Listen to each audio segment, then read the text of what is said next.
Good morning. आज की कक्षा में मैं आपको नाभिक स्नेही प्रतिस्थापन अभिक्रियाओं के बारे में बताने जा रहा हूं। Nucleophilic substitution reaction. Nucleophilic substitution reaction या नाभिक स्नेही प्रतिस्थापन अभिक्रियाएं हैलोएल्केन्स या हैलोएरीन्स में होती हैं और हैलोएल्केन्स या हैलोएरीन्स में नाभिक स्नेही प्रतिस्थापन अभिक्रियाएं से तात्पर्य हमारा यह है कि किसी भी नाभिक स्नेही अभिकर्मक जैसे हाइड्रोक्सिल आयन या साइनाइड आयन या कोई और निगेटिव आयन जिसमें ऋणावेशित कोई आयन होता है, वह जब किसी आधार पर जैसे एल्किल हैलाइड या एरिल हैलाइड इन आधारों पर आक्रमण करते हैं तो जो उत्पाद बनते हैं वे उत्पाद नाभिक स्नेही प्रतिस्थापन अभिक्रियाओं के अंतर्गत आते हैं। इसे संक्षेप में एसन अभिक्रिया कहा जाता है। वे अभिक्रियाएं जिनमें नाभिक स्नेही अभिकर्मक जैसे OH- आयन CN- या और किसी आधार एल्किल हैलाइड यहाँ पर हम मान लें पर आक्रमण करके उत्पाद का निर्माण करते हैं, एसन अभिक्रियाएं कहलाते हैं। एस का मतलब है सब्स्टिट्यूशन या प्रतिस्थापन, एन का मतलब है न्यूक्लियोफिलिक। न्यूक्लियोफाइल्स के द्वारा, न्यूक्लियोफाइल्स जो विद्युत ऋणावेशित परमाणु या परमाणुओं के समूह होते हैं या वे परमाणु या समूह जिस पर इलेक्ट्रॉन होते हैं, युग्मित इलेक्ट्रॉन होते हैं, ऐसे न्यूक्लियोफाइल्स द्वारा जब किसी आधार पर एल्किल हैलाइड पर इसका आक्रमण होता है, उस स्थिति में जो उत्पाद बनता है तो ये अभिक्रियाएं नाभिक स्नेही प्रतिस्थापन अभिक्रियाओं के अंतर्गत आती हैं। ये अभिक्रियाएं दो प्रकार की होती हैं। इसमें एक अभिक्रिया को SN1 अभिक्रिया, दूसरे को SN2 अभिक्रिया कहते हैं। SN1 अभिक्रिया का मतलब है यूनिमॉलिक्यूलर न्यूक्लियोफिलिक सब्स्टिट्यूशन अभिक्रिया, एकाणुक नाभिक स्नेही प्रतिस्थापन अभिक्रिया। वहीं पर SN2 अभिक्रिया से हमारा तात्पर्य है कि बाईमॉलिक्यूलर न्यूक्लियोफिलिक सब्स्टिट्यूशन रिएक्शन। आइए एक एक करके हम देखते हैं SN1 और SN2 अभिक्रियाएं क्या होती हैं। तो सबसे पहले SN1 अभिक्रियाएं, SN1 रिएक्शंस क्या होता है। SN1 रिएक्शन में कोई भी नाभिक स्नेही अभिकर्मक जब आधार पर आक्रमण करता है तो यह दो पदों में पूर्ण होता है। पहला पद मंद गति से होता है और दूसरा तीव्र गति से होता है। चूंकि अभिक्रिया की दर अभिकारक की सांद्रता के प्रथम घात के समानुपाती होती है या केवल एल्किल हैलाइड की सांद्रता पर निर्भर करती है, इस कारण इस प्रकार की अभिक्रियाओं को SN1 रिएक्शन का नाम दिया गया है। तो SN1 रिएक्शन के अंतर्गत कोई भी अभिक्रिया, जैसे उदाहरण के तौर पर हम ये मान लें कि टर्सरी ब्यूटिल क्लोराइड पर OH- आयनों की क्रिया SN1 के अंतर्गत आता है। इसमें अभिक्रिया के दो पद होते हैं। प्रथम पद जिसमें टर्सरी ब्यूटिल क्लोराइड, जिसका सूत्र यहाँ पर लिखा गया है, यह कार्बन और इसके बीच का जो बंध होता है वह टूट करके क्लोरीन के ऊपर चला जाता है और एक कार्बोनियम आयन प्राप्त होता है। CH3 के ऊपर प्लस और प्लस Cl- आयन, यह कार्बोनियम आयन होता है। यह अभिक्रिया मंद वेग से होती है, मंद गति से होती है, लेकिन अभिक्रिया की दर इसी अभिकारक की सांद्रता के द्वारा ज्ञात की जाती है। rate of reaction is proportional to CH3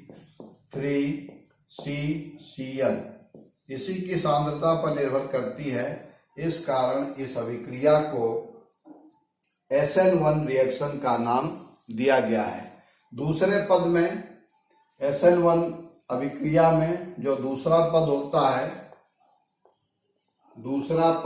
उस दूसरे पद में आक्रमणकारी अभिकर्मक OH माइनस आयन इस पर अटैक करता है और उत्पाद बन जाता है CH3C।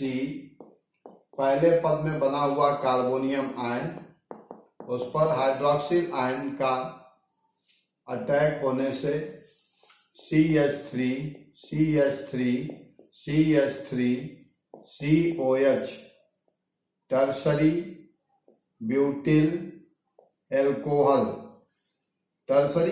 एल्कोहल यह तीव्र वेग से होता है, परंतु जो प्रथम पद होता है, यह प्रथम पद उसका रेट डिटर्मिनिंग टर्म होता है, पद होता है। इस कारण यह अभिक्रिया SN1 अभिक्रिया कहलाती है। अब बात करते हैं SN2 अभिक्रिया की।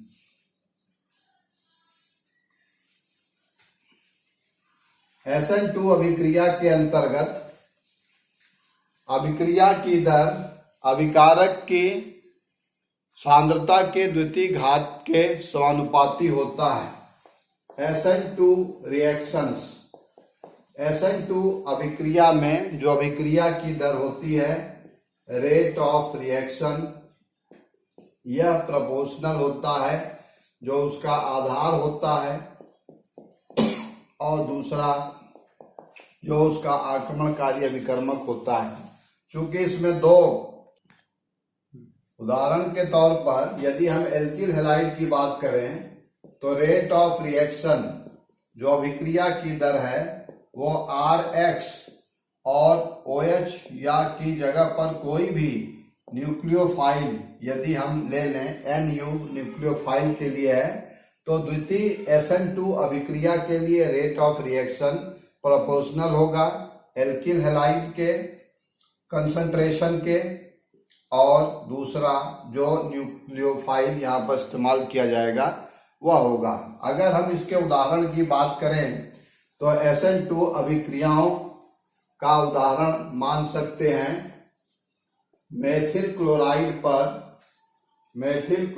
पर OH माइनस आयनों की क्रिया।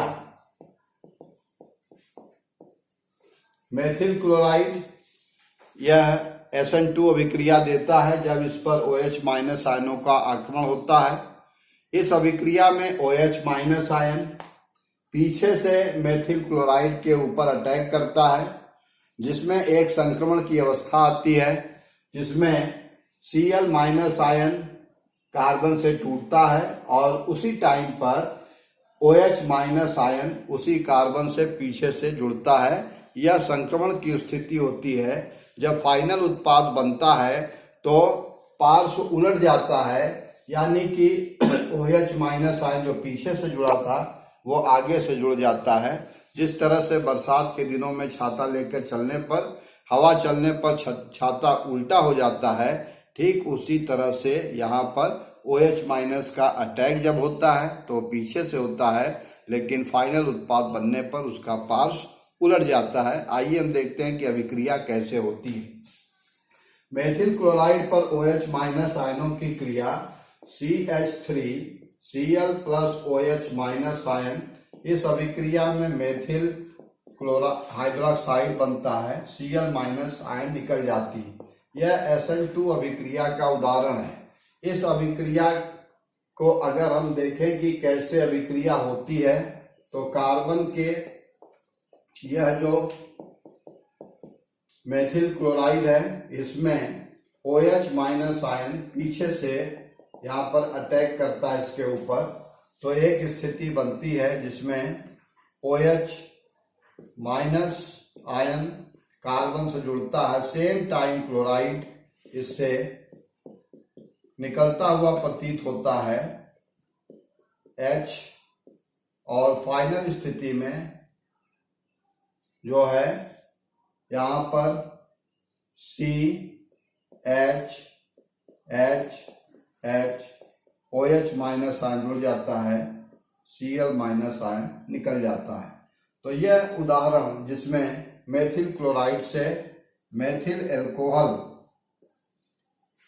बनता है, यह SN2 मैकेनिज्म के अंतर्गत आता है। यहाँ पर जो संख्या 1 और 2 लिखी गई है, यह उसमें अभिकारक अणुओं की आणविकता नहीं है, बल्कि यह अभिक्रिया की कोटि को दर्शाता है। तो नाभिक स्नेही अभिक्रिया SN1 और SN2 दो प्रकार की होती है, जिसको हमने उदाहरण से यहाँ समझाने का प्रयास किया।